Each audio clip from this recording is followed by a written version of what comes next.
There are many verses in Scripture which speak of this balanced Christian life that we've been talking about. Bible में ऐसे कई वचन हैं जो हमें संतुलित मसीही जीवन के बारे में बताते हैं, जिस विषय में हम बात कर रहे थे। Here's another example of this. इसका एक और उदाहरण यहाँ है। You know, when you read a word like this, जब आप इस प्रकार का कोई वचन पढ़ते हो, it's a fantastic challenge. ये एक अद्भुत चुनौती है। Philippians 2:14 फिलिपियो 2:14 and 15. और उसका 15 वचन भी। Do everything without grumbling or disputing or complaining. सब काम बिना कुड़कुड़ाए और बिना विवाद या बिना शिकायत के किया करो। Just think of that one sentence. बस इस एक वाक्य के विषय में सोचिए। Imagine if you did everything in your home, everything.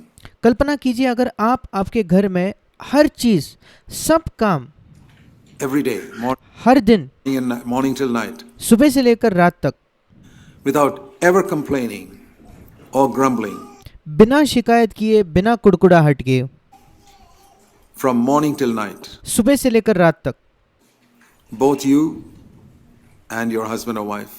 आप और आपके पति या पत्नी। Can you imagine what your home will be like? क्या आप कल्पना कर सकते हो आपका घर कैसा होगा?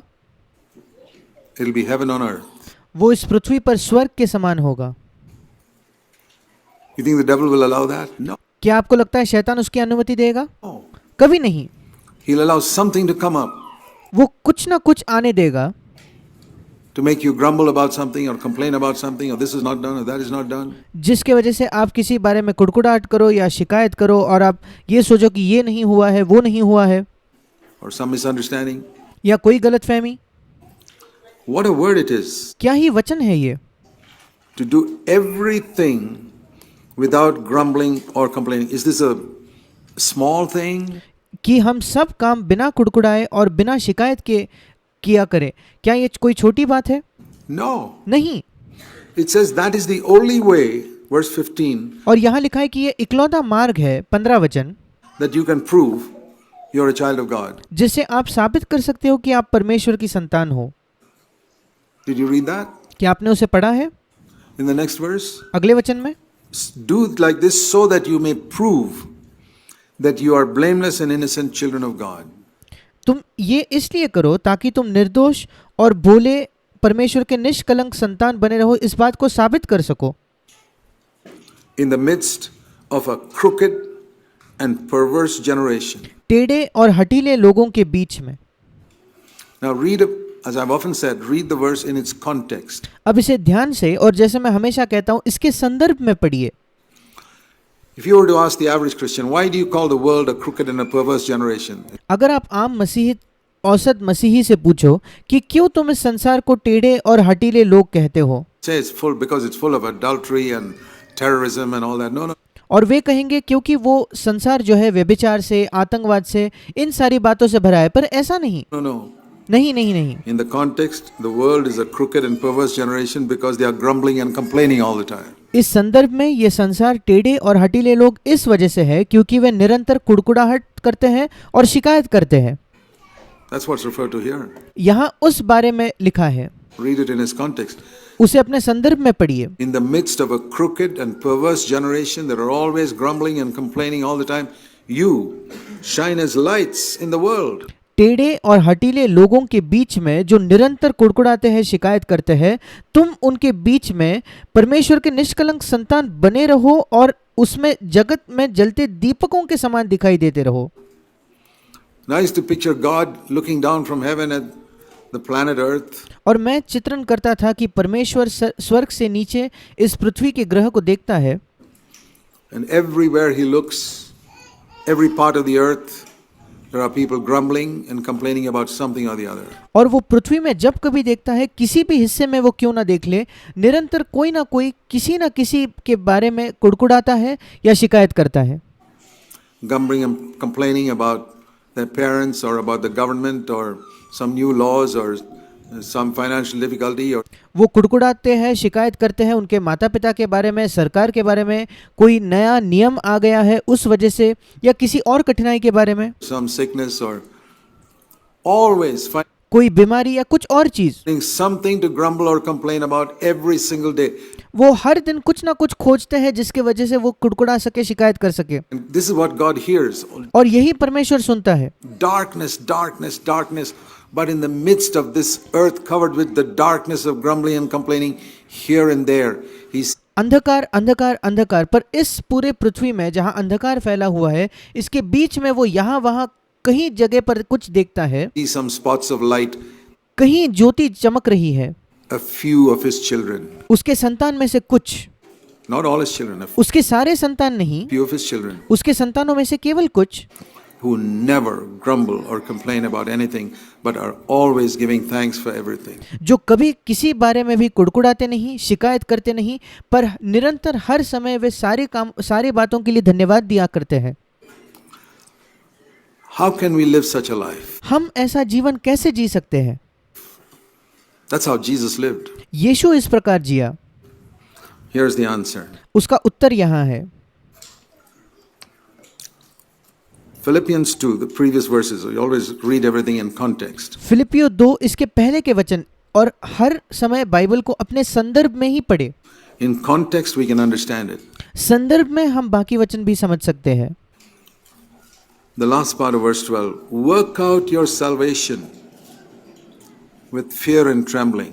और 12वें वचन का अंतिम भाग कि डरते और कांपते हुए अपने अपने उद्धार का कार्य पूरा करते जाओ। Work out your salvation from grumbling and complaining. आपके उद्धार को किस बात से उद्धार है? शिकायत करने से और कुड़कुड़ाने से जो आपको उद्धार है, उस काम को पूरा करो। In the context, that's what it means. उस संदर्भ में यही उसका अर्थ है, With fear and trembling. डरते और कांपते हुए। How can I do that? मैं ये कैसे कर सकता हूँ? Because God is at work in you. मैं ये कैसे कर सकता हूँ? क्योंकि परमेश्वर तुम्हारे अंदर काम कर रहा है,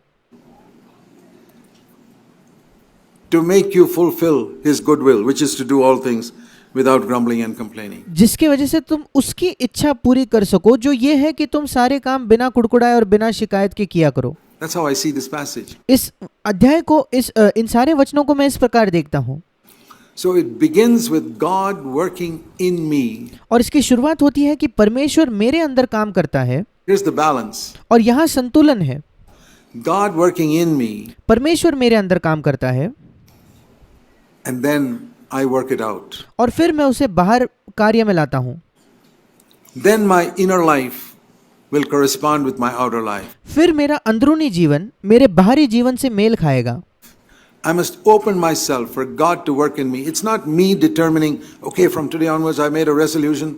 मुझे अपने आप को खोलना पड़ेगा कि परमेश्वर मेरे अंदर काम करे। ये नहीं कि मैं आज से निश्चय करता हूँ कि आज से मैंने ये निश्चय किया है, मैंने धारणा बना ली है And I'm going to live a godly life. और मैं एक ईश्वरीय जीवन जीने वाला No, हूँ। you won't accomplish it. नहीं, आप उसे नहीं हासिल कर पाओगे। It'll be just like the resolutions you made in the past. ये जो आपने पहले जीवन में निश्चय किए, ये बिल्कुल उसी के समान बन जाएगा। You need to say, Lord, I cannot live this life. आपको ये कहने की आवश्यकता है कि प्रभु, मैं इस जीवन को जी ही नहीं सकता, But I want you to work in me. पर मैं चाहता हूँ कि आप मेरे अंदर काम करो। And whenever the Bible speaks about God working in us, और जब कभी बाइबल बात करती है परमेश्वर हमारे अंदर काम करने के विषय में, it's always referring to the ministry of the Holy Spirit. वो हमेशा पवित्र आत्मा के सेवकाई के बारे में बात करती है। And what he's saying there is, let me work in you. और वहाँ वो ये कह रहा है कि मुझे तुम्हारे अंदर काम करने दो।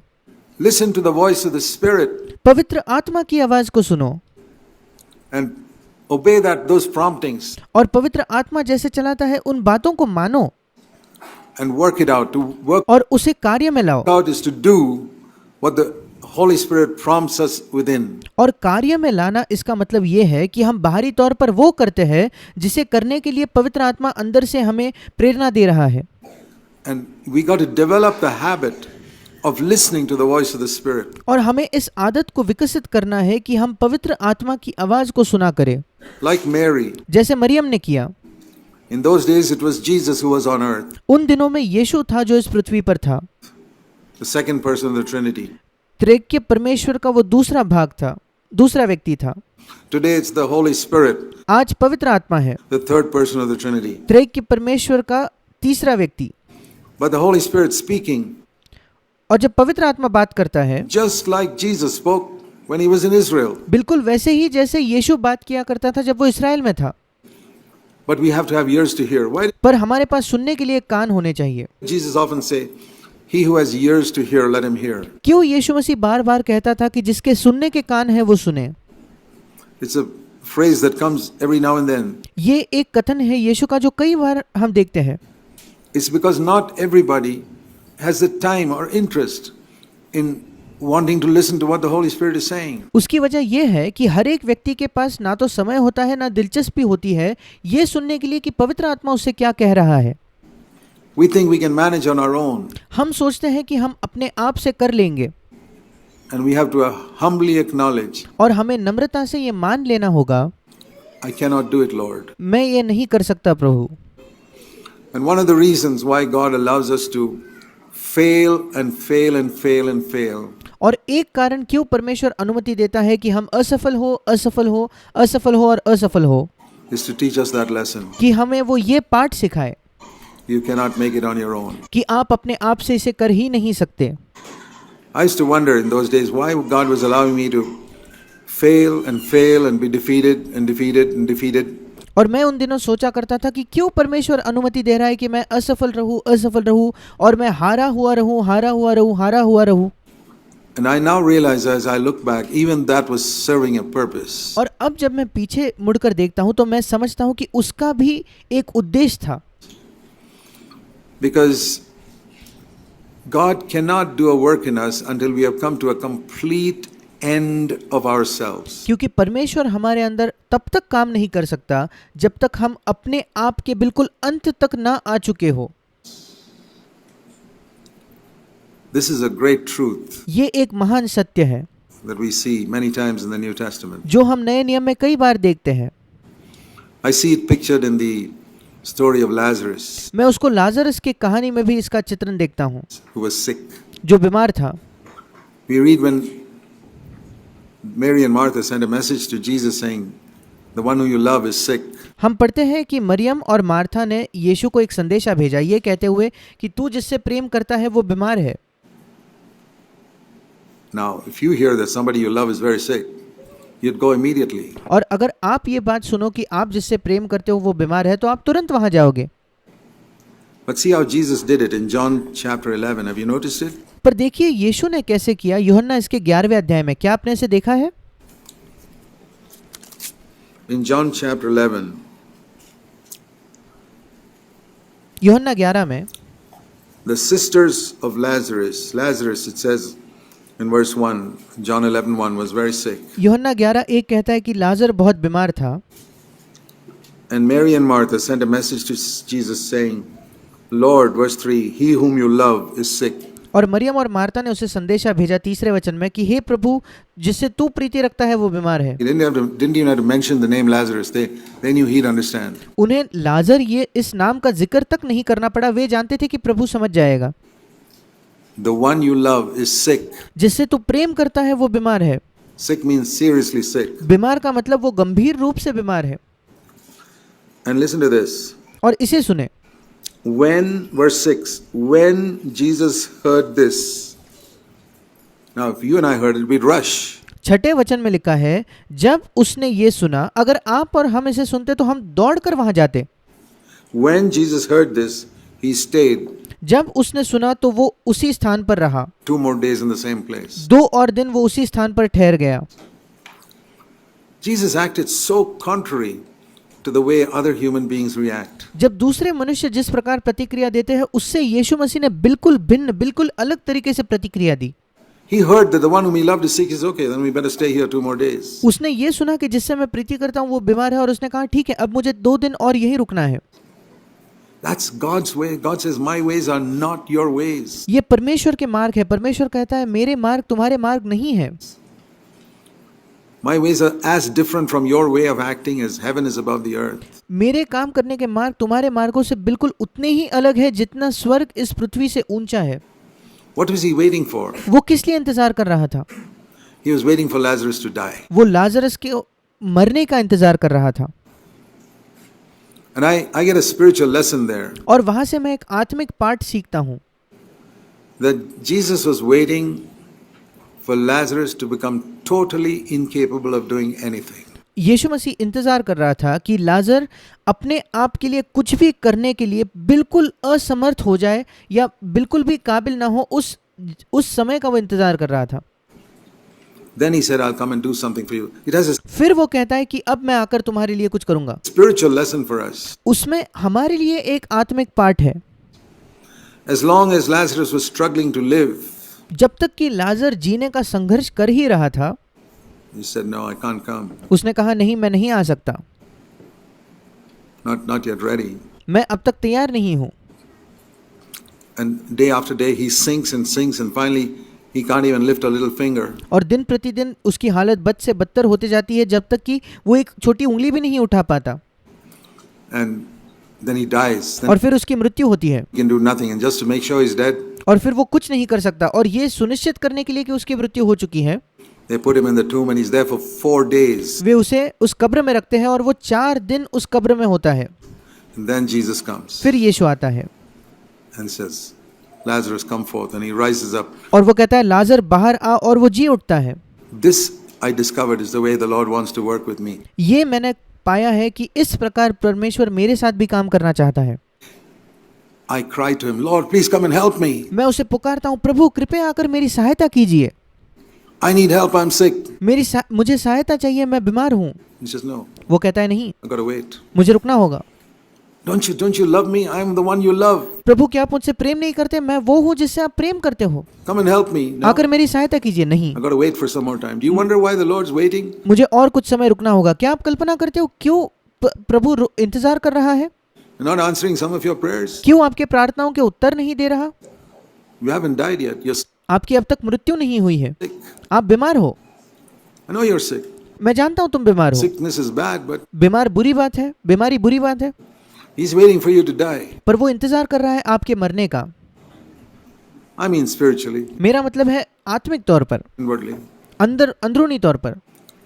That means when you come to the point where you cannot do anything and you know you cannot do anything. इसका मतलब आप जब उस जगह आते हो जहां आप कुछ कर ही नहीं सकते और आप जानते हो कि आप कुछ नहीं कर सकते, Because this is the principle with which God works. क्योंकि यही सिद्धांत है जिससे परमेश्वर काम करता है।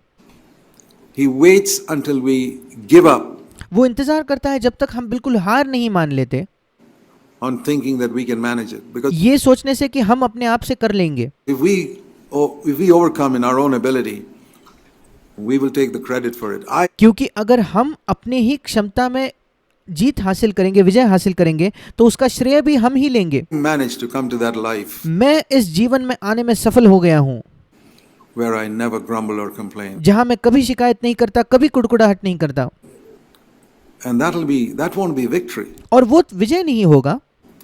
See, to grumble and complain is like 100-foot pit. शिकायत करना और कुड़कुड़ाना ये एक 100 फीट के गड्ढे समान है, And here I am in this 100-foot pit और यहाँ मैं 100 फीट के एक गड्ढे में फंसा हूँ called grumbling and complaining. जिसका नाम है शिकायत करना, कुड़कुड़ाना।